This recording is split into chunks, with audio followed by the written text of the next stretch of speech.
because most slave quarters were made out of wood. The reason why those are made out of brick is because that plantation made brick. Now, if this is your first time here, you're going to find out it's a fairly large place. It's almost 81 acres that you're going to be walking around today. The white building on your left, Robert Frost's house, American poet. And the large white building on your left is Noah Webster's house, wrote Webster's dictionary.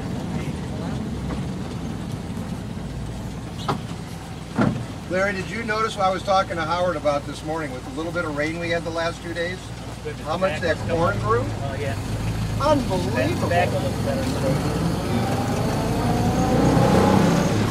On your right is Susquehanna Plantation.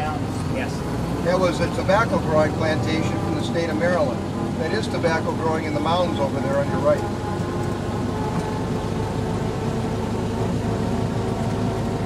The little red house is the Plimpton family from the late 1600s. What amazes me is that little teeny little house, 9 people lived there. The windmill is from Cape Cod, Massachusetts.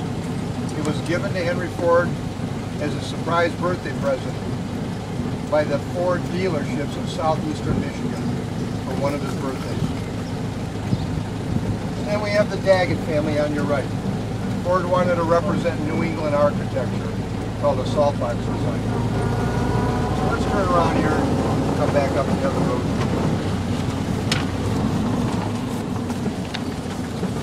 Like yesterday, cars parked all the way down here. Well, I believe it. It was a beautiful day outside. Well, then too, when the front lot closed down, that eliminated quite a bit. Of course, they opened up other lots. Right. If you've never been here before, maybe you can see that sign on the hill over there that says Ford. That's the Ford Motor Company test track. And also out there is a runway strip where Ford used to land his tri-motor airplanes.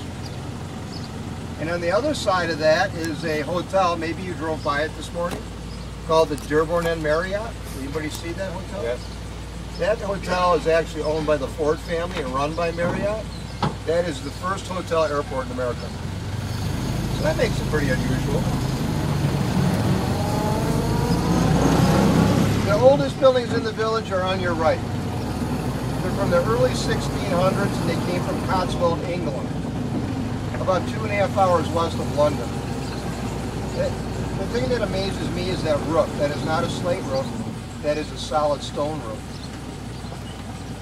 For the people that love gardens, it's a beautiful Victorian garden on your right. And on the left, and with the green umbrellas, there's a menu right there. They have tea and scones and sandwiches. It's a lovely setting. And there's actually a baseball game today at 1:30 right behind this building down in the valley. It's called Walnut Grove.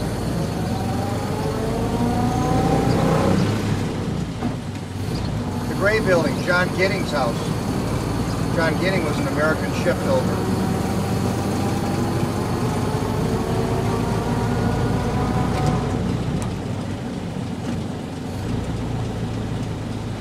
You say that it's your first time here?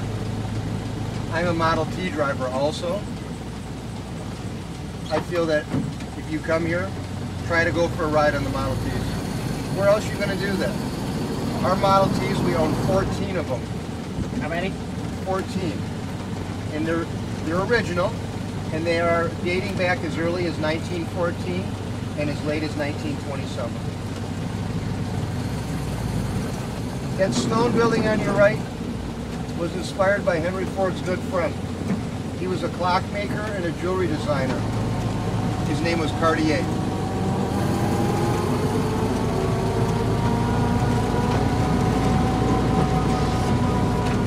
Luther Burbank's house on your left, the red building that's being painted. Luther Burbank was a horticulturalist.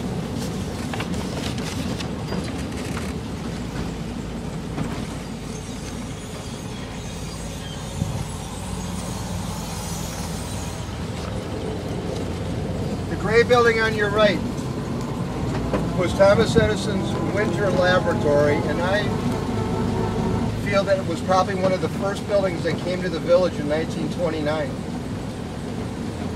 The unusual part about that building is that Henry Ford was working on this invention. He wanted it to be top secret.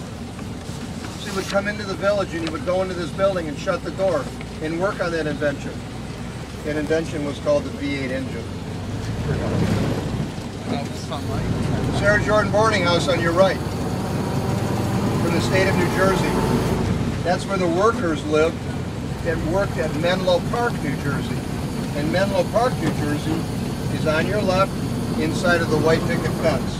If you don't do anything else today, make an attempt to go into his laboratory in that big blue-gray building on the second floor.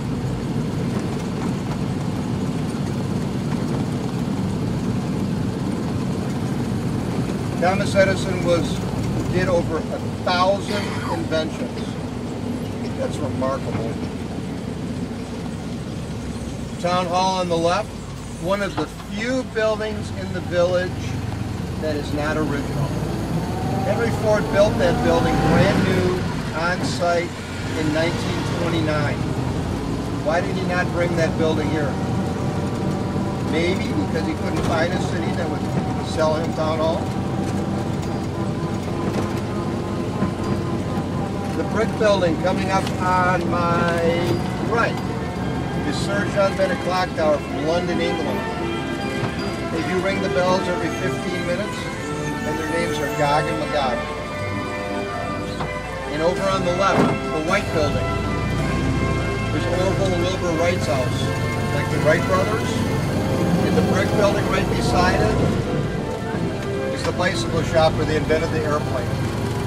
Now, can I make a suggestion to you guys, and you do whatever you want.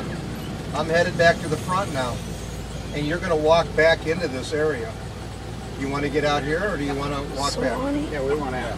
I think that would make a little bit less footage for you. I hope you have a nice day today, guys.